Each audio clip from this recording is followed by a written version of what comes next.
It is important that both athletes have time to compete and to be able to, train properly. But Mike Tyson ain't returning to his best. That's a fact.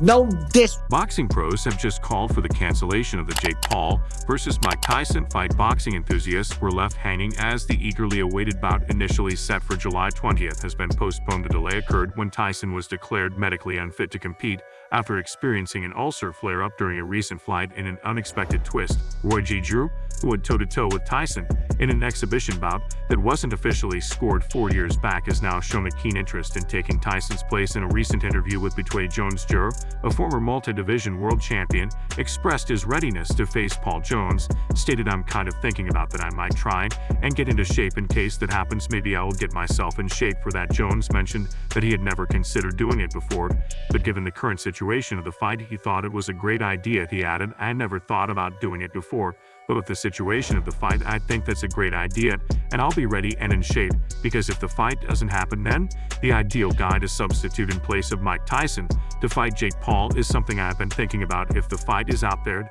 then yes." Jones hung up his professional boxing gloves 6 years ago, but he stepped back into the ring last September for his special bout against ex-UFC champion Anthony Pettis, ultimately losing by decision at 55 years old. Jones is still eager to step back into the ring, especially for a match against Paul. Rumors have also swirled about Jones facing other opponents such as Tommy Fury and Julio Cesar Chavez Jr., grabbing considerable media attention. Addressing these rumors, Jones remarked, "I haven't thought about that. Because me being me, I only think about being the best I can be, and I've never thought about that. Then I figure it out in the ring." There was obviously the Tommy Fury thing that came up, and then the other day somebody asked me whether I would fight Julio Cesar Chavez Jr. in an exhibition, and that's crazy. Jones meant that he would be willing to take the opportunity, but now that this situation had arisen, it made sense to get into shape for a fight with Jake Paul, which he believed would be one of the biggest fights of the decade. Jones had previously used evocative language to compare the force of Tyson's punches to that of a mule's kick. Jones stated that Mike Tyson was still the strongest puncher he had ever faced in the ring. He recalled that the first time Tyson hit him in the chest, it felt like being kicked by a mule. Jones noted that if Tyson landed a similar shot on anyone, they would either go down or be knocked out, especially those not accustomed to such powerful hits. The strongest puncher that I've ever been in the ring with, ever. At 55 at the time, now I think he's 57, about to be 58. He's still the strongest puncher I've ever been in the ring with. First time he hit me in my chest, I feel like a mule had kicked me in my chest. So if he hits anybody on the chin with a shot like that, they're going either out or they're going down, especially guys that are not used to being hit like that. You know what I'm saying? With the exception of people like Evander Holyfield and Lewis, these guys are bigger and they can take it, but Jake Paul, I don't think he's going to be able to take that. It might hit him on the chin like that. We'll see, but it'll be... With the boxing community eagerly anticipating news of Tyson's recovery and the possible rescheduling of the bout, Roy Jones Jr.'s preparedness to take the spotlight introduces a thrilling new dimension to the ongoing story. When asked about the sudden cancellation of the eagerly awaited showdown, UFC President Dana White provided an enigmatic response while his words were dripping with intrigue and setting off alarm bells across the fight world. White mentioned that he knew a lot about the situation, but was not going to discuss it publicly. He stated that for the first time in his life, he had no comment on the matter as it was Mike Tyson's world, and Tyson got upset whenever he talked about it. White expressed that it was good for Tyson and believed they would figure it out. Tyson versus Jake Paul is delayed. I know you're close with Mike. I guess, are you happy that they're looking out for his health in that instance, and do you even think it should be rescheduled, period, given this ulcer flare-up? 100%. Yeah, obviously I know a lot about it, but I'm not going to talk about it publicly. Yeah, you know. Yeah. I for the first time probably ever in my life, I have no comment on something. That's Mike's world, and you know he gets pissed at me every time I talk about that stuff. Good for him. And at 57, Tyson was poised for a historic comeback in the ring, squaring off against the audacious 27-year-old Paul. Anticipation ran high, with fans buzzing about the prospect of the former heavyweight champion delivering a knockout punch to his brash opponent. Unfortunately, Tyson's return has been derailed by a sudden ulcer flare-up, resulting in the fight being postponed indefinitely. Legendary boxer Iron Mike Tyson, who was renowned for his fierce strength and unwavering determination, gave supporters confidence in his health and his plans to even the score. He said, "Unfortunately, due to my ulcer flare-up, I have been advised by my doctor to lighten my training for a few weeks to rest and recover. My body is in better overall shape than it has been since the 1990s, and I will be back to my full training schedule soon." Jake Paul, this may have bought you some time, time, but in the end he will still be knocked out and out of boxing.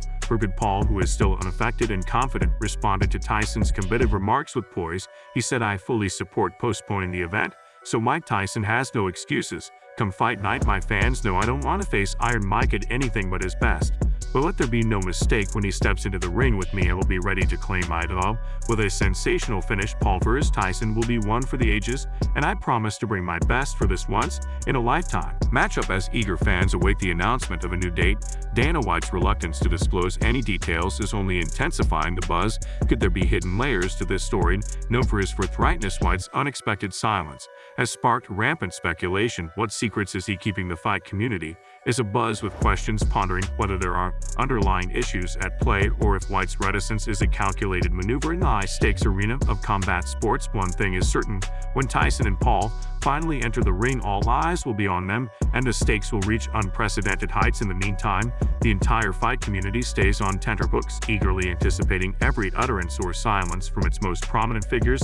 However, Dillon Danis has resurfaced on social media, and this time he's steering clear of his usual pattern of making misogynistic comments about various women. Instead, Danis claims to possess insider information regarding the Jake Paul vs. Mike Tyson fight. Interestingly, his views on the matter align closely with those of Dana White by implying that there was a more significant cause for the fight's postponement. Dillon Danis further fueled the flames, saying that Jake Paul was a slime. Danis, and I know the reason Mike Tyson had to postpone the fight. I spoke to his close friend, and like Dana White said, he knows but doesn't want to get involved. In respect to Mike, it's actually truly sad what's going on. Jake Paul, you're truly a scumbag for knowing what he's going through and not ending this. Currently, the latest updates indicate that Tyson experienced a significant ulcer flare-up, necessitating a few weeks of rest and interrupting his fight preparations. As a result, the match has been postponed.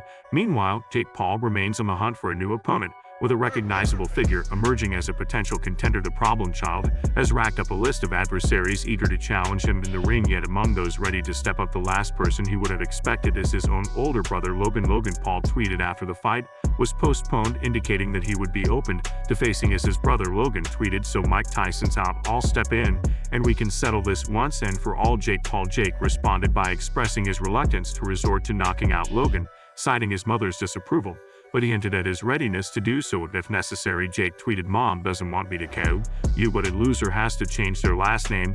The enigmatic nature of the Paul brothers leaves room for speculation. They might be playfully teasing their fans or deadly serious about their impending fight. Moreover, a former UFC champion suggests that Jake Paul explore alternative opponents. In the meantime, in an interview with Ariel Helwani on the most recent MMA Hour show, Demetrius Johnson remarked that Mike was 58 years old and he was unsure about his health history.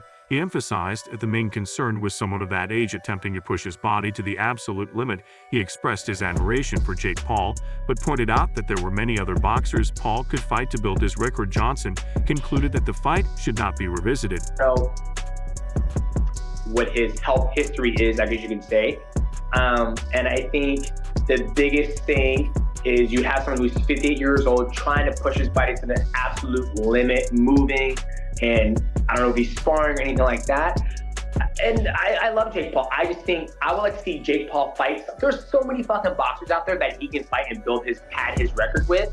And I understand Mike Tyson is a big name and Netflix wants to do it, but I don't think they should revisit it. I think there's plenty of guys out there that, you know, Jake Paul could fight, and KSI is one of them. He could fight T. Wood again. He could fight Mike Perry, Platinum. Mighty Mouse follows an obvious logic. It is just too risky of a fight, and nobody wants to see something happen to Mike Tyson. It seems Jake Paul grasps this concept to some extent too. Jake Paul, a relentless combatant, frequently steps into the ring several times annually. His 2024 debut showcased his prowess with a spectacular knockout victory against Ryan Borland. The highly anticipated match against Tyson was originally slated for July. The fight will now happen much later and against an opponent we are not yet aware of, though. Due to the postponement, he might operate it alongside KSI. This indicates that Paul will be out of action for quite some time without any blame on his part. Through a series of tweets, Paul entertained the notion of stepping into the ring before facing Tyson later this year. Chris Manx of Sports Illustrated expressed genuine concern over whether the match would still go forward, while Manx stated in an interview with the Rich Eisen show that two possible rescheduling dates were being considered, one in mid-October and the other in mid-November. Other fighters on the card are becoming increasingly anxious about the scheduled event. That's it for today. Don't forget to like and subscribe to the channel. Turn on the bell for the latest notifications so that you never miss out on videos like this. Thanks for watching, and we'll see you in the next one.